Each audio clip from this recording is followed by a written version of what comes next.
Assalamualaikum warahmatullahi wabarakatuh.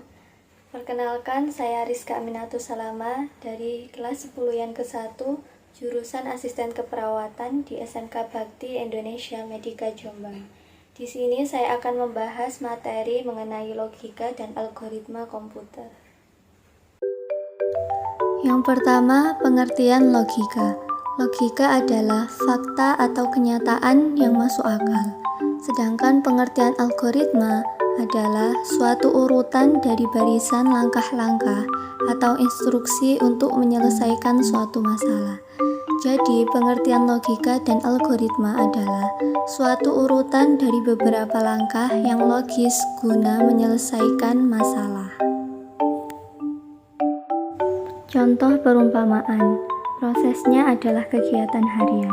Algoritmanya jadwal harian. Prosesnya membuat seblak, algoritmanya resep seblak.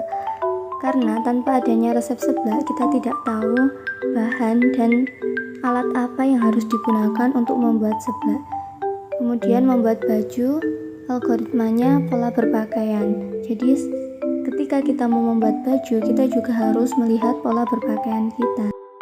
Contohnya, yang pertama ada PR Prokli elemen 3, elemen 4, dan elemen 6. Kedua proses pada waktu asar, maghrib, isya, saya mengerjakan Prokli elemen 3, 4, dan 6. Hasilnya, pada tengah malam semua tugas Prokli sudah selesai. Dan logikanya mengerjakan PR Prokli elemen 3, 4, dan 6. Jadi, mulai proses dan hasil merupakan bagian dari algoritma. Kemudian ada proses algoritma, komponen komputer, dari input, kemudian ke proses, kemudian ke memori, ke proses lagi, dan yang terakhir ke output.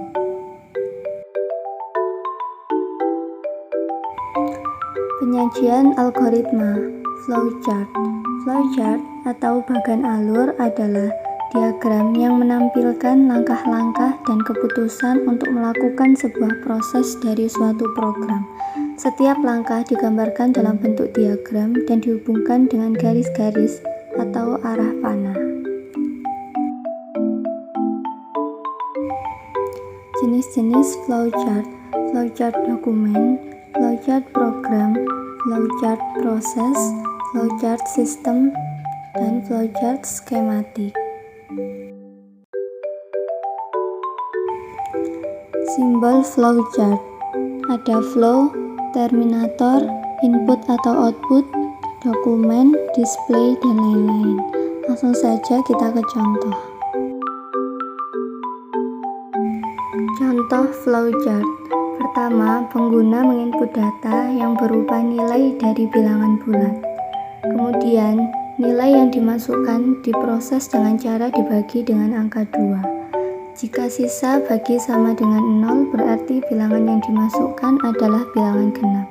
Jika sisa bagi tidak sama dengan 0, berarti bilangan yang dimasukkan adalah bilangan ganjil. Selesai.